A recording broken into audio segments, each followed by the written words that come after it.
ఏమంటారు? మీకేసినట్టు మాకేసినరా ఓట్లు, మాకు ఏడాదిన టైం ఇయ్యరా, ఏడాదిన అర్థమైన టైం ఇయ్యరా, మీకు కన్నేరురా అని అంటారు. కాబట్టి నేను నోరు తెరవలే, బయటికి రాలే. కృష్ణా జలాల మీద గడబడి జరిగితే ఒక్కసారి అక్కడ నాయకులు తీరికపోతే నల్లగొండలో పోయి ఒక గర్జన చేసి వచ్చిన కానీ నేను ఎక్కడ బయటికి రాలే, మాట్లాడలే. కానీ ఏడాది అర్థం అయిపోయింది, ఇంకేం పాడైంది? పువ్వు పుట్టంగానే పరిమళిస్తుంది అన్నట్టు ప్రభుత్వం కథ తెలియదా? ఇంకేమున్నా వీళ్ళకి టైం ఎక్కడిది? వీళ్ళు ఏం చేస్తారు? చివరి 6 నెలలు అయితే ఎలక్షన్ అయినాయి. వీనికి ఉన్న టైమే 2.5 ఏళ్ళు.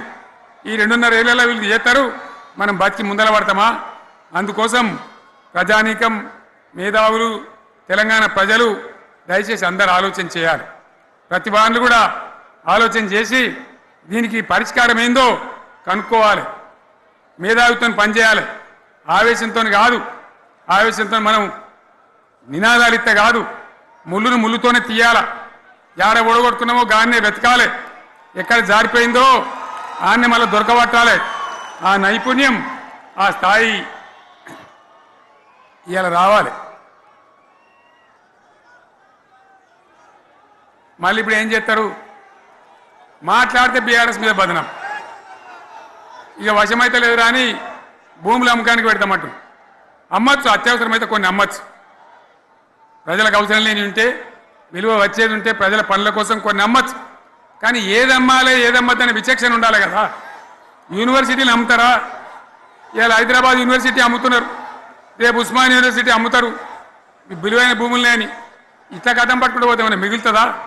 కాబట్టి ఇది పద్ధత, ప్రభుత్వం నడిపించే విధానమా? వీళ్ళు ఏ విధంగా గోల్మాలు దింపుతున్నారో దయచేసి ఆలోచించాలని చెప్పి నేను మీ అందరిని కూడా కోరుతా ఉన్నా. ఒక్కొక్క ట్రిప్పు నేను యాదగిరి గుట్టకు పోతే అలా ఎకరానికి 10 లక్షల వాల్యూ పెరుగుతుండే. మరి ఇవాళ ఏమవుతా ఉంది? ఇవాళ ఏం జరుగుతూ ఉంది? మీరందరూ కూడా ఆలోచన చేయాలని కోరుతా ఉన్నా. ఇవాళ రాజ్యం నడపచేతగాక ఎల్లెంకల పడి రాష్ట్రాన్ని ఆర్థికంగా దివాలు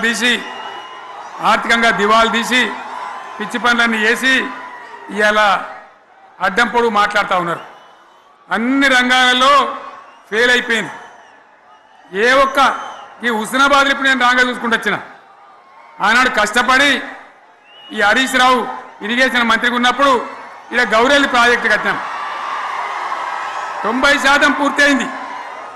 గౌరెల్లి ఇరిగేషన్ ప్రాజెక్టు ప్రజలకు సంజాయించి భూములు తీసుకొని ఆనాడు తిరిగి 90% పూర్తి చేసినాం.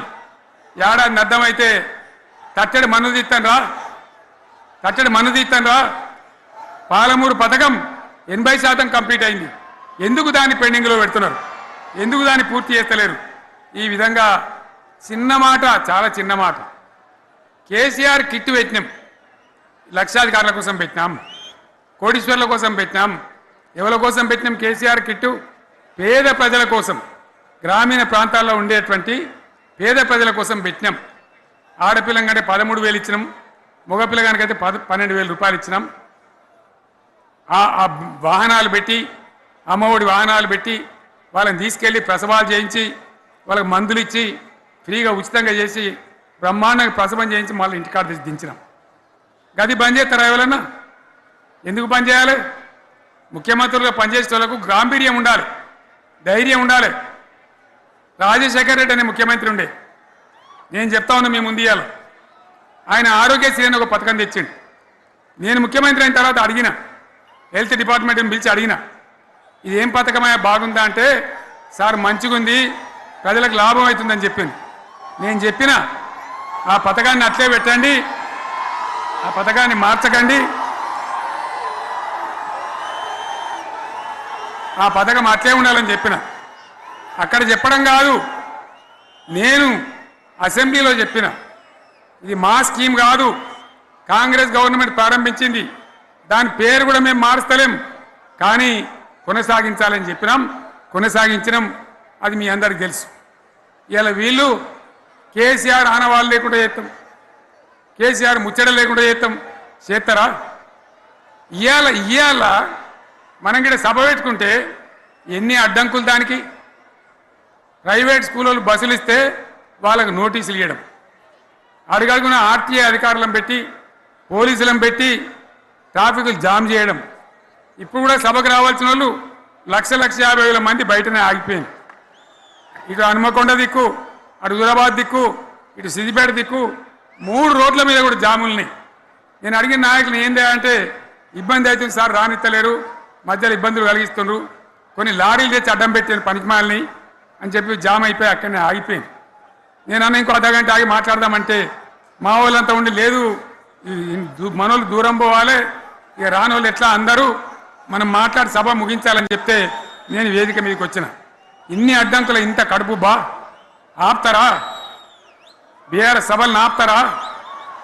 ఈ ప్రపంచనాన్ని ఎవడాపుతాడు? ఆగబడితే ఆగుతుందా? నేను ఒక్క మాట పోలీసు మిత్రులకు మనవి చేస్తా ఉన్నా.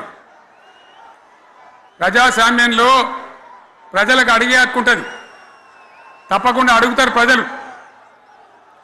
ఈ అడిగే హక్కును సోషల్ మీడియాలో బీఆర్ఎస్కు సోషల్ మీడియా వారియర్స్ ఉన్నారు, వాళ్ళు బ్రహ్మాండంగా పనిచేస్తున్నారు, ఖచ్చితంగా అడుగుతున్నారు ప్రజల తరఫున. ఇంత అన్యాయం జరుగుతుంటే చూడలేక సోషల్ మీడియాలో పనిచేసే తెలంగాణ బిడ్డలు ఇది ఏమన్యాయమే ఎట్లా అని చెప్పి ప్రభుత్వాన్ని ప్రశ్నిస్తూ ఉన్నారు. ప్రజల